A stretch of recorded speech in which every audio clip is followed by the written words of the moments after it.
Hello everybody, my name's Ellie Jackson and I'm a children's author and I write stories about real environmental issues. And today I'm going to read my second book, Marley's Tangled Tale, all about this beautiful little puffin called Marley. We'll just get the screen start to share and then you can see the book up in the big screen. And hopefully that's come up for you now. There we go. So we can see this lovely little puffin. She's got this big beak that's very distinctive. And they often call them the parrots of the sea. So you can kind of see why from that beak shape there. So she lives mostly out to sea for most of her life. And she comes into the shore every year with her mate, the dad. And in this case, the dad's called Rocky. So Marley and Rocky, they come into shore to have their baby every year, their egg. Lay their eggs. So let's start the story. There we go. Right. Out on the cliffs of a cool and green land lived a beautiful little puffin called Marley. She had come back from the ocean to the burrow where she'd been born to lay her first smooth white egg, which lay tucked safe and warm under her tummy. Marley and her mate Rocky took it in turns to hunt for fish whilst tending their egg, and they would slowly waddle out of their burrow onto the cliff edge, then dive gracefully down the steep drop to the ocean below. Marley loved the freedom of gliding close to the waves before quickly diving under the clear blue waters to catch little silvery fish in her beak. Inland and far away from Marley's home, the townspeople were excitedly getting ready for the grand opening of their new big store. The mayor was coming to cut the ribbon. There'd be cakes and ice cream and a juggler, animals to pet and prizes to be won.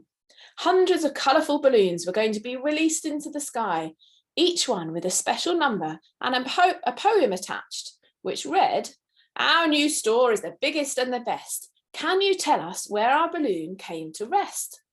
The children wondered if the balloons would travel as far as the farm or the woods or the river or even the sea. And they all hoped that someone would find their balloon when it came down, as then they would win the prize. Finally, the time came for the mayor to cut the ribbon and release the balloons. What a wonderful sight they made as they soared upwards, bobbing together one moment, then floating apart the next. Sometimes a red balloon went highest, and then next it was a yellow one. The crowds clapped and cheered as the balloons went higher and higher, until gradually they started to spread out and head for the countryside beyond the town, where darker rain clouds had started to gather. The people packed up and went home, full of the joy and the fun of the day. Yet some of the children were starting to worry about what was going to happen to the balloons as they raced along towards the storm. Soon the balloons had left the crowds and the town far behind and were floating over the distant patchwork of farms and fields in the open countryside. They were hurtling headlong into the storm clouds, which were rapidly building on the hot summer's day. The wind blew stronger, buffeting and hurrying the balloons along, whilst fat raindrops spattered angrily onto the balloons, pushing them down in the cold air. And one by one, the coloured balloons started to fall, and some of their long silvery ribbons became tangled together. Some fell from the sky onto the farms, some fell into the woods, some fell into the rivers, and the last and biggest balloons fell far away onto the cliffs and into the sea. Down they all went to the ground they had started from, becoming trapped and tangled in the hedgerows and tree branches, or ending up floating in the streams and rivers out to sea. No longer were they bright and round with streaming ribbons full of joy and summer fun. Instead, they'd become small, wrinkled and shriveled little things which were twisted and knotted. Some had even burst, and the happy little poems lay bedraggled and forlorn, with no hope of being found by the people. Marley's puffin colony had felt the storm gathering many hours before and had called the alarm to each other. All along the cliff tops, the little puffins had disappeared, sheltering from the wind and the rain in their dark and cosy burrows, keeping their precious eggs warm and dry. Gradually, Marley felt the raindrops, which were pounding on the earth above her head, start to slow, and then it was her turn to waddle along the tunnel to start her hunt for fish. Rain had made the cliffs slippery and dangerous, and waves were crashing onto the rocks below. Marley knew she would have to stick close to shore in case she grew tired battling into the strong winds. She loved to skim the tops of the waves, flying close so she could see any fish below the surface. But when the waves were rough, she knew she had to fly higher. She made several turns, her wings beating hard to fight against the wind, when suddenly she saw a familiar flash of silver, and she banked and swooped down, gliding effortlessly under the waves to catch at the fish. Snap, snap, snap went her beak, and she eagerly waited for the wriggling fish to lie still. But they danced and tugged at her, pulling her this way and that. Marley was confused as to what was happening. One of her wings felt tight and wouldn't flap, and when she tried to call for help, her beak wouldn't open. She floated on the surface, paddling her legs furiously to try to get to shore, but wave after wave pushed her round. Time passed for Marley. Day turned to night, and night turning to day, before the wind died down. The sea became calm again, with the sun brightening and warming Marley's cold body. Her once graceful diving and swimming had become a desperate fight to reach the beach. But no matter how much she tried, she kept swimming in circles, round and round, until she was quite dizzy. Weakened now and getting colder, Marley drifted onto the beach, where she ended up amongst the seaweed and the plastic rubbish that had washed down from the rivers and been churned up by the storm. Marley lay dreaming of her cliff-top home and her smooth white egg, when suddenly she heard voices calling to one another. She saw many people who had come to clean the beach of the plastic rubbish which surrounded her, and finally they found her, tangled in a silvery ribbon and trailing 3 withered balloons. The ribbon had wound itself round and round her, forcing her beak closed and trapping her wing to her side. Gentle hands held Marley tight, whilst the silvery ribbon she had mistaken for fish was cut free. Her wing was free, her beak was free, but still the hands held her strong and safe. The people had seen birds like her before, weak and hungry, and they knew she needed the help of the wildlife sanctuary before they could release her. At the wildlife sanctuary, Marley saw lots of other boxes filled with all different types of animals: seagulls, seals, foxes, rabbits, and owls, and luckily all of them had been found and rescued. Some of them had swallowed the balloons thinking they were food, and others had become trapped in the ribbons like Marley. One seal who had eaten a balloon would need an operation by the vets to remove it. If the balloons were left in the animals' tummies or stayed tangled around their bodies, then the animals could die. And the vets and helpers had a lot of work ahead of them to make sure all the animals were healthy again and ready to be released. Marley thought of her egg waiting for her as she ate the fresh fish she was given. Quickly she grew stronger and stronger and was soon ready to be released back to her home. The kind people took her back to the beach where she'd been found, and Marley was carried down near to the waves. She grew excited as she recognised the sounds and smells of home. The box was finally still and the lid was opened. Marley lay quiet for a moment. Then, as quick as she could, she flew up higher and higher to the top of the cliffs, searching for her burrow amongst all the others. Calling to Rocky, she finally heard his answer, knowing that he would be with their egg, keeping it safe and warm and waiting for her to come home. Marley flew down and landed, waddling as fast as she could through the tunnel to tumble into their burrow. She felt for her egg, desperate to feel the smooth round shell she knew so well. But all she could feel were feathers, the soft downy feathers of her brand new baby puffling.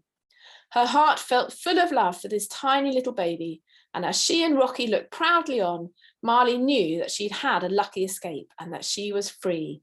Free of the balloons and the ribbons the people had put into the sky, free to teach her baby to dive and swim, to swoop and fly in their beautiful home. And there she is there with her beautiful baby, ready to go.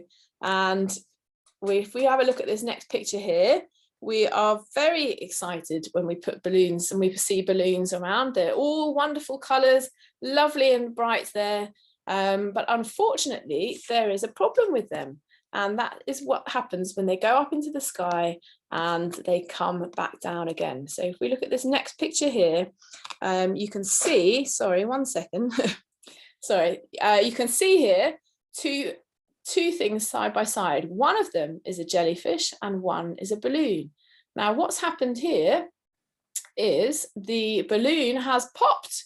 And as it's come down, it forms this dome shape at the top with all these squiggly wiggly bits hanging down below. And this is the classic thing that happens when balloons burst up in the sky. And so when they come back down, they've got these wibbly bits, and you can see quite clearly there is a similarity between the real jellyfish and the popped balloon. And this is the problem for animals. They don't have very good eyesight, some of them. The water might be murky, something's floating along that kind of looks like a jellyfish, and they snap it up and eat it.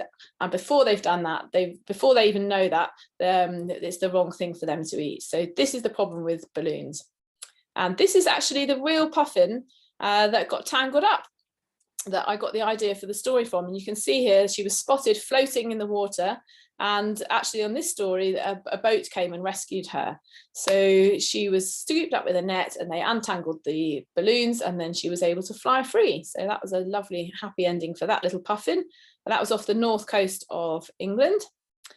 Unfortunately, here is not a great photo, but this is unfortunately a picture of an animal that has died. It's a bird that's died because of these balloon ribbons.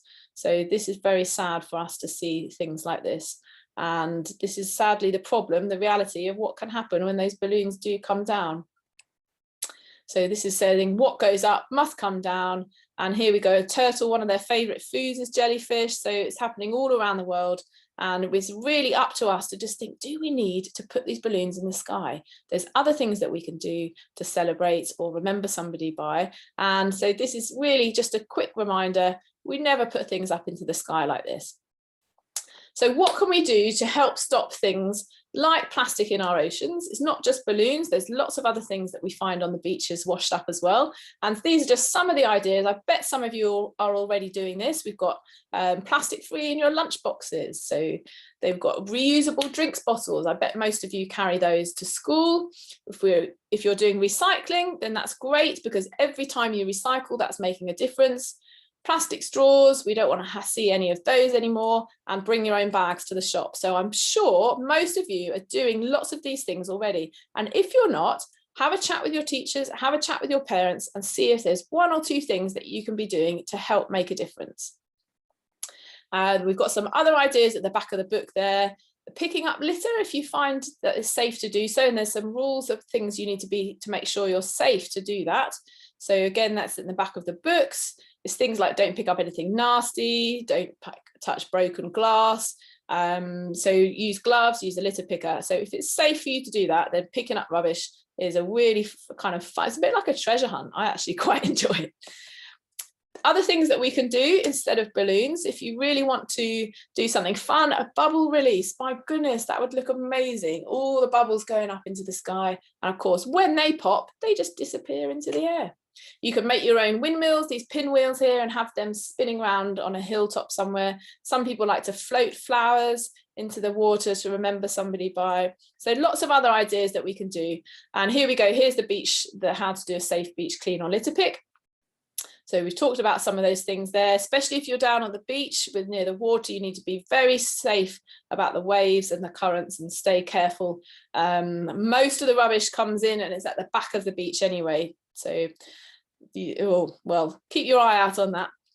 And here we go. This is some of the children I've taken down to the beach before. We had great fun. They were running around, digging in the sand, trying to find all this rubbish. And this is how much we found. Someone even found 2 tires. They rolled all the way back from the beach, the waves there. It was a good long while. And this man at the bottom of the picture there, he was an underwater rubbish collector. So he was going out to sea, swimming underwater as a scuba diver and finding the rubbish collecting up the rubbish that he found there. And what do you do when you found all your rubbish? Most of the time we put it in the bin, but sometimes you find some funny things that you can make funny people out of, or you can bring back to school. All of this display here was made out of bottle top lids. So you can have fun with the treasure and the trash. There it says trash to treasure. You can have fun doing things like that. So all these ideas, and they're really there to help protect these beautiful little animals that live in our oceans and on our cliffs. So it's not just puffins, it's all seabirds, it's all animals that live in our seas. And I'll leave you with this picture of these beautiful little puffins there, and just how wonderful and funny they are. They are quite comical birds. Okay, I hope you enjoyed the story. And I look forward to hearing some of the things that you're getting up to. and working with your teachers to share this message with as many people as you can. All right, thanks ever so much. Bye. I'll say goodbye. I'll try and stop sharing this. There we go. Stop share and stop record. Okay, bye.